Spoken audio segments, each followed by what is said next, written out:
Welcome back. You're still tuned into Midcap Radar on CNBC-TV18. Well, our realty index, that has been in focus. It has been an underperformer this year, but the demand that we are seeing in real estate generally has been very, very strong. So today, the index is up 0.4%, but it's absolutely a flattish move that we are seeing. There have been a lot of developments, particularly in Mumbai as a market. We've seen redevelopment coming back with a lot of gusto. Mahindra Lifespace has recently announced, in fact, it was last night itself when they said that they have won a redevelopment project in suburban Mumbai with a revenue potential of 850 crore rupees. And this is their second redevelopment project.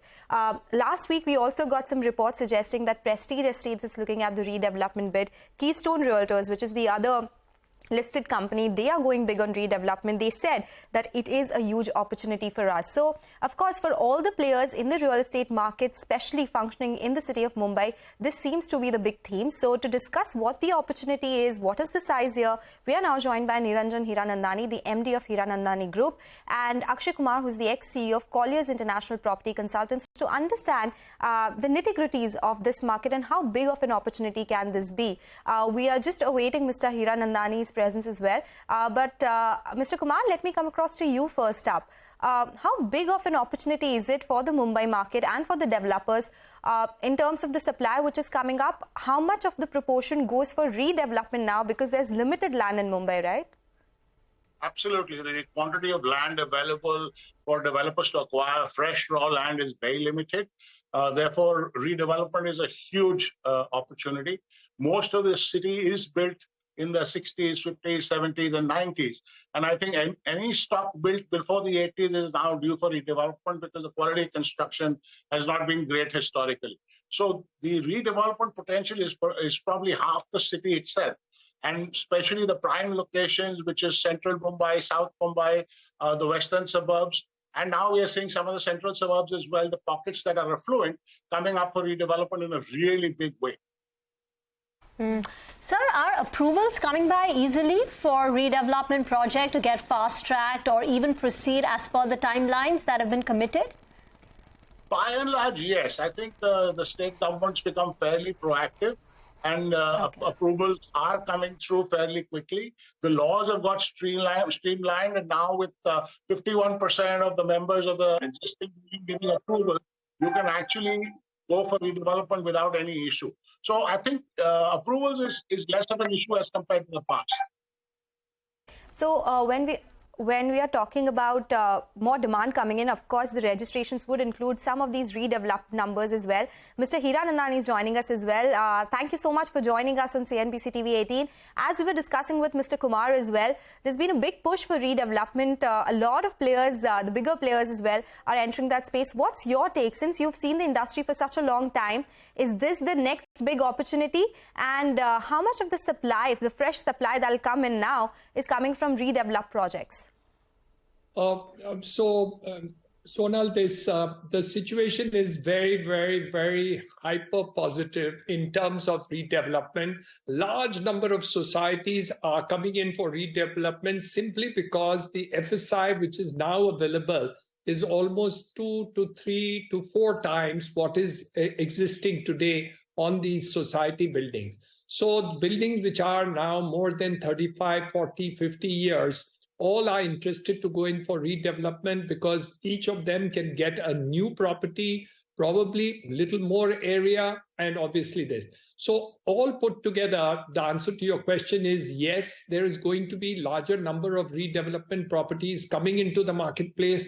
And certainly we are going to see a huge amount of redevelopment take place, especially in areas like Mumbai region, where the value of the property on the resale is quite high. So I think put these two things together and you're going to see a huge amount of redevelopment taking place in the Mumbai and Mumbai suburbs. Sir, any numbers or estimates of the size of Mumbai's redevelopment, Mr. Hiranandani? Currently, what's the value or the volume of redevelopment projects? How much is in the pipeline? If you look at the total supply, as far as Mumbai is concerned, redevelopment projects would contribute about 2 to 3%. But this is going to definitely increase over a period of time. And I think it will go right up to 10 to 15% of the total market could become that. But that also depends on how fast the approvals and ease of business takes place. And unfortunately, even now, it's almost taking from the time you start negotiating with a society till the time you get the building approvals and get the environmental clearances and other things. It can take anything from 1 to 2 years before the buildings can even start. So though the market is hyped up in terms of redevelopment, for the quantum of area to come into the marketplace and make a difference will take a lot of time, at least 1 to 2 years.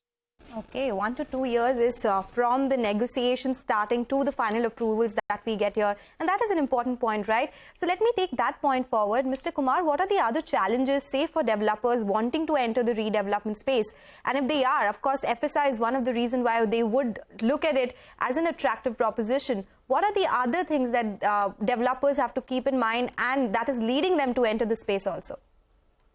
Well, this space is much more profitable for developers, but the biggest pain point is actually negotiating with the existing members of the society and getting a deal signed out.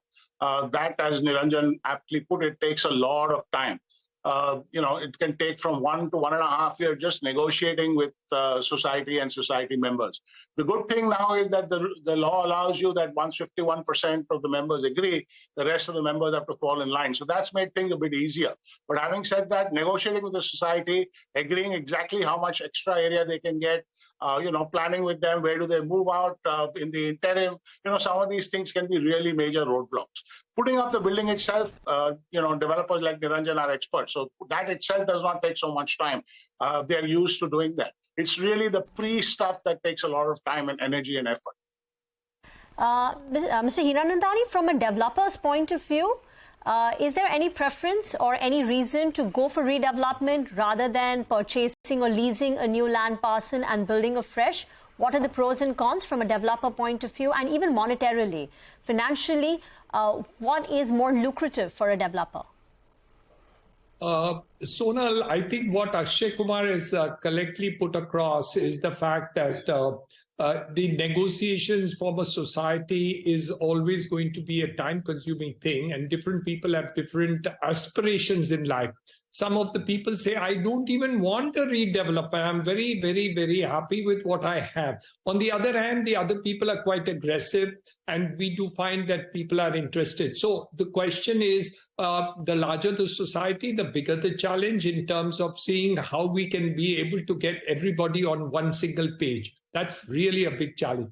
The second, of course, is the approvals. Approvals are taking a lot of time, much longer than what it used to. So I think those challenges are definitely there in the marketplace by the time you really get a product into the market and start the construction. And then, of course, to get alternate accommodation for the people who are living in the project. Also, even if you give them good rental values, they have to actually physically move out of the place. And that does take some time in terms of it, especially in the case of larger projects. So, and some of them, of course, want to have a buyout. So some of the people who want to leave say, oh, I would just like to sell what I have. Give me 20% lower than the market, but we'd like to, sell off our product and really go into another property straight away, and rather than wait for the development, etc. So different people have different potential interests in the redevelopment of the project. And the developer has to be savvy enough to actually take into consideration different people's interests in terms of going to do it. Akshay Kumar rightly said, the construction is not an issue as far as the developer is concerned, whether it's me or anybody else, but all the pros and cons which come with negotiation and closure with the society are definitely issues. So, Mr. Hiranandani, we are at a time when not only the unlisted players, but a lot of these listed players, be it Keystone Realtors, be it Mahindra Life Spaces, all of them have announced their entry into the redevelopment projects, right? Do we need more players? We have seen Adani bidding for the Dharavi project as well and winning it. You think there'll be more competition, more entry here? And are you also one of the companies who are looking at the space? Yeah, we are certainly looking onto the pace. In fact, the first projects that we developed in various locations in Mumbai more than 35 years ago, though the buildings are very solid and wonderful standing, they want to go in for a redevelopment and have approached us. From that point of view, we have taken interest in redevelopment, and probably we should be online in another 3 to 6 months. Okay, all right, gentlemen, thank you so much for joining us and giving us your analysis and thoughts as to what's happening with this big Mumbai redevelopment push and what developers are looking at in terms of profitability here as well. It was a pleasure speaking with both of you. Well, that's the word on Mumbai redevelopment market. A big opportunity here. FSI is higher for the builders, 3 to 4 times more profitable as well. But of course, comes with its own challenges. We'll slip into a short break. You know, the challenge I can think about is just because of the construction. We've already gone through like a couple of months of dust pollution. So just imagine like half of the city going into redevelopment, what's going to happen to the air quality. But I think it's here to stay, going by what the gentleman just told us. But we'll be in the wait and watch mode, right? So we'll